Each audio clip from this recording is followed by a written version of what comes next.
वन्दे ब्रह्मपुराधिपं श्रीसहजानन्दं च मूलाक्षरम्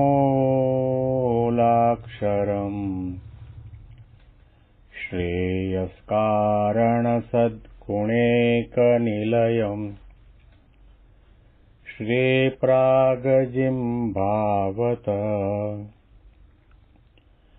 ब्रह्मोपासनधारकं गुरुहरिं यज्ञं तथा योगिनं प्रीत्येवं प्रमुखं महन्तमनिशम् श्रीजीस्वरूपं मुदा મહિમાનો મહિમા પ્રવચન માળામાં આજે 15મી ફેબ્રુઆરી 2025 શનિવારના દિવસે તમામ સંતો હરિભક્તોને મારા સાષ્ટાંગ પ્રણામ. જય સ્વામિનારાયણ. હેપી વચનામૃત શતાબ્દી મહોત્સવ. હેપી પ્રમુખ સ્વામી મહારાજ શતાબ્દી મહોત્સવ. 16 સાધનનું વચનામૃત આપણે સાંભળી રહ્યા છીએ. ભગવાન સ્વામિનારાયણે મુક્તાનંદ સ્વામીના પ્રશ્નના જવાબમાં બહુ સુંદર રીતે છણાવટ કરીને વાત કરી કે જો તમારે અક્ષરધામમાં ભગવાન પુરુષોત્તમ નારાયણની અખંડ સેવામાં રહેવું હોય, એ સેવાની પ્રાપ્તિ કરવી હોય તો તમારે આ 16 સાધનો જીવનમાં આધ્યાત્મિક માર્ગમાં સિદ્ધ કરવા ઘટે.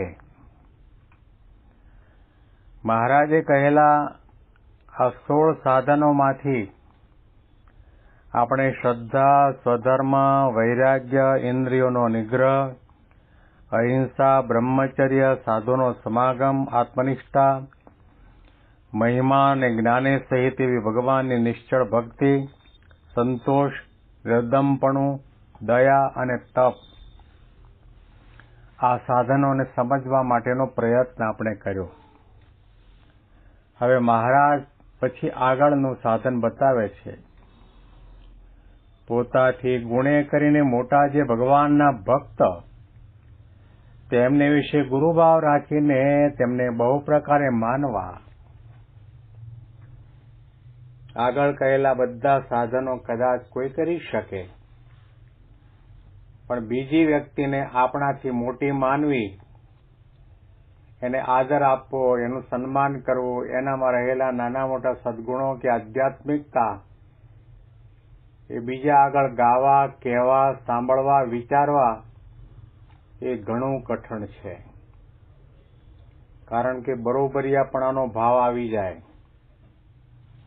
ઘણી વખત એવું પણ બને, આપણે 50 વર્ષથી સત્સંગમાં હોઈએ અને બીજી કોઈ વ્યક્તિ ખાલી 2 વર્ષ પહેલા સત્સંગમાં એનો પ્રવેશ થયો હોય, તેમ છતાં પણ આધ્યાત્મિકતામાં આપણા કરતા ઘણા આગળ નીકળી જાય. તો આપણે તો ખાલી એમ જ માનીએ કે અમે 50 વર્ષથી સત્સંગી છીએ અને આ હજી 2 વર્ષથી આવ્યા છે. આપણે એને આપણાથી નાના હંમેશના માટે માનતા આવ્યા છીએ. નાનાને તો નાના માનીએ, પણ મહારાજ અને ગુણાતી સંતની નજરમાં જે મોટા છે, મહિમાવાળા છે, દાસત્વભાવવાળા છે, ભક્તિવાળા છે, સેવા કરવાવાળા છે, નિર્માની છે, ગુણગ્રહણ દ્રષ્ટિવાળા છે, એને આપણે હંમેશના માટે નાના જ માનીએ છીએ. ઓલવેઝ એન્ડ ઓલવેઝ આપણી સ્થૂળ દ્રષ્ટિ છે, બાહ્ય દ્રષ્ટિ છે, આપણને આકાર દેખાય છે, કપડાં દેખાય છે, રૂપ રંગ રમણીયતા દેખાય છે, સત્તા સંપત્તિ માલ મિલકત દેખાય છે, ઉંમર પણ દેખાય છે.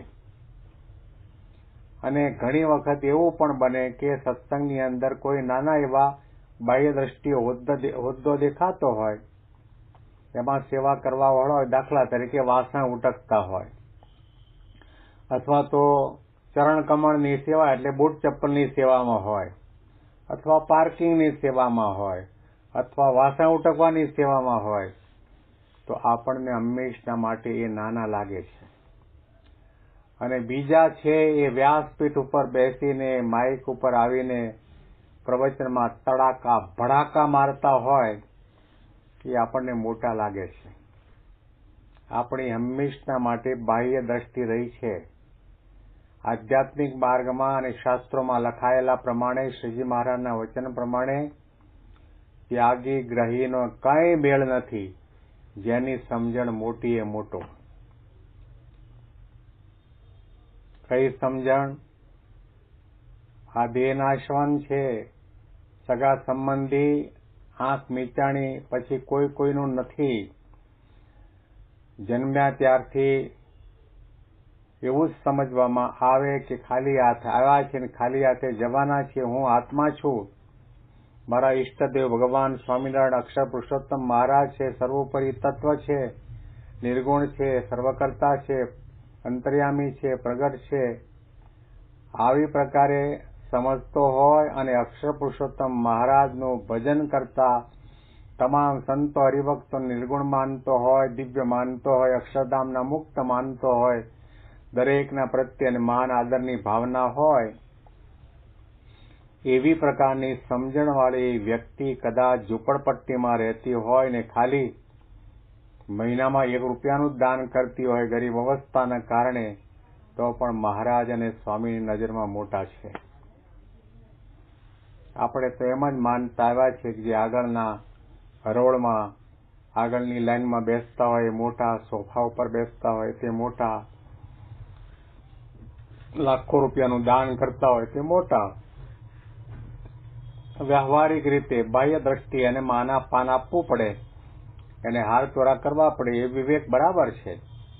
પણ આધ્યાત્મિક ક્ષેત્રની અંદર જ્ઞાતિ, નાતિ, રૂપ, રંગ, ઉંમર, જાતિ આ કંઈ મહત્વ રાખતું નથી.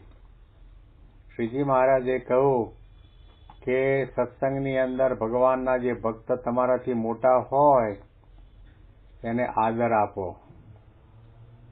યોગી બાપાના જીવનમાં જોયું, પ્રમુખ સ્વામી મહારાજના જીવનમાં જોયું.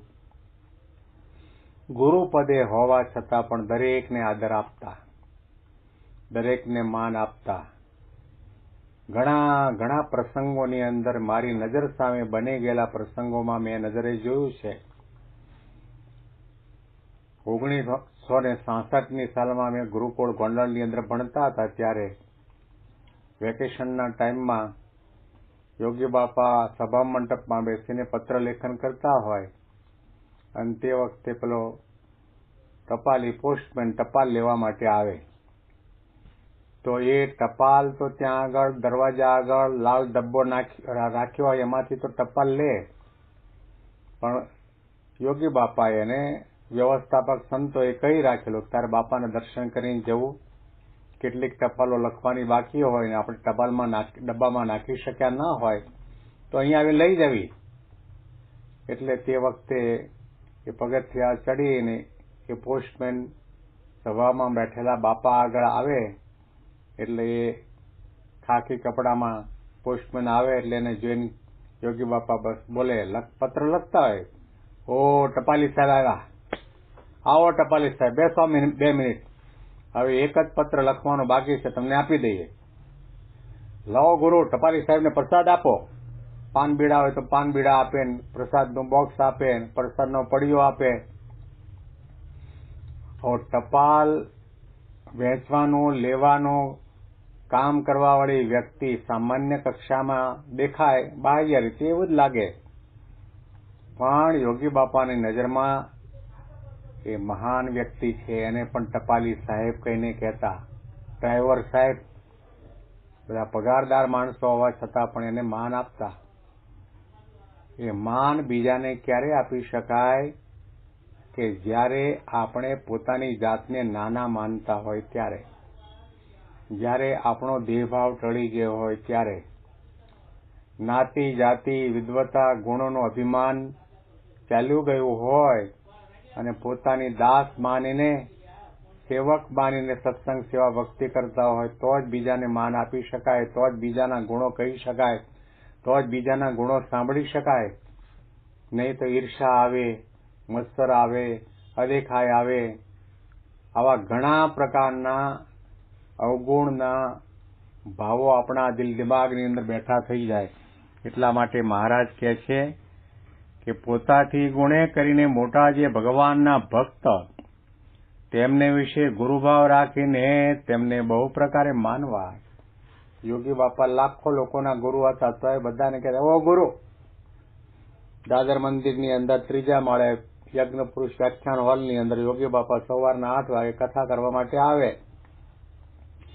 અને તે વખતે ઘણા બધા સાધુ હતા, 60 જેટલા સાધુ ત્યાં રહેતા હતા મહંત સ્વામીની નિષ્ઠામાં. તે વખતે અમારી ટ્રેનિંગ સેન્ટર ત્યાં હતું. યોગી બાપાની આજ્ઞાથી અમે ત્યાં રહ્યા અને મહંત સ્વામી મહારાજ અમને ટ્રેનિંગ આપતા. સંસ્કૃતમાં અષ્ટક છે એ શીખવાડે, નિષ્કળાનંદ કાવ્યની પંક્તિઓ શીખવાડે, સ્વામીની વાતો વચનાવતનો મુખપાઠ કરાવે, કથા કરે. આવી ઘણી બધી પ્રકારની ટ્રેનિંગ અમે એમના હાથ નીચે લીધેલી. તો તે વખતે 60 સંતોમાં સભામાં બેઠેલા હોય બધા, એમાં એક ગુણાતીચરણ, નાની ઉંમર એટલે ઉંમર તો મોટી હતી, પણ બેઠી દડીનું શરીર, હાઈટ બહુ નાની. અને ઘણી વખત જોયું કે કથામાં બેસે એટલે તરત ઝોલે ચડે. યોગી બાપા અદભુત બ્રહ્મરસ રેલાવતા હોય, કથા વાર્તા ચાલતી હોય, તાળી વગાડતા હોય, ડોલતા હોય, ખોખારો ખાતા હોય. અને એવા સમયની અંદર યોગી બાપાની નજર આ ગુણાતીત ચરણ ઉપર પડે એટલે યોગી બાપા કહે, ઓ ગુરુ, જો જોલું આવ્યું, લો શીખું. જોલું ખાતો હોય એને પણ યોગી બાપા ગુરુ કહેતા. ગુરુ હોવા છતાં પણ બીજાને ગુરુ કહેવા, એને માનપાન આપવું, એનો આદર સત્કાર કરવો, એના ગુણો ગાવા, એને આગળ લેવા, એને મદદરૂપ થવું, એનું ભલું ઈચ્છવું, એ ઘણું કઠણ કામ છે. એ બ્રાહ્મી સ્થિતિ છે, ગુણાતીત પુરુષની આ રીતિનીતિ છે. એટલા માટે શ્રીજી મહારાજે કહ્યું કે તમારે ભગવાન પુરુષોત્તમ નારાયણની સેવામાં રહેવું હોય તો આપણે બધાને આપણાથી મોટા માનવા. સત્સંગમાં આગળ વધવું હોય તો એમ માનવું કે હું આ સત્સંગમાં અજ્ઞાનીમાં અતિશય અજ્ઞાની છું. આ બધા જાણે છે અને મારે જાણવાનું બાકી છે. આ બધા સેવા, તપ, સાધના કરીને આવ્યા છે, મારે કરવાનું બાકી છે. એમ સમજીને દરેકનો ગુણ ગ્રહણ કરવામાં આવે અને સંબંધ કોનો થયો છે એનો વિચાર કરવામાં આવે. અને અનુસંધાનમાં વિશેષ વાતો આપણે આવતીકાલના પ્રવચનમાં સાંભળીશું. તમામ સંતો હરિભક્તોને મારા સાષ્ટાંગ પ્રણામ. જય સ્વામિનારાયણ.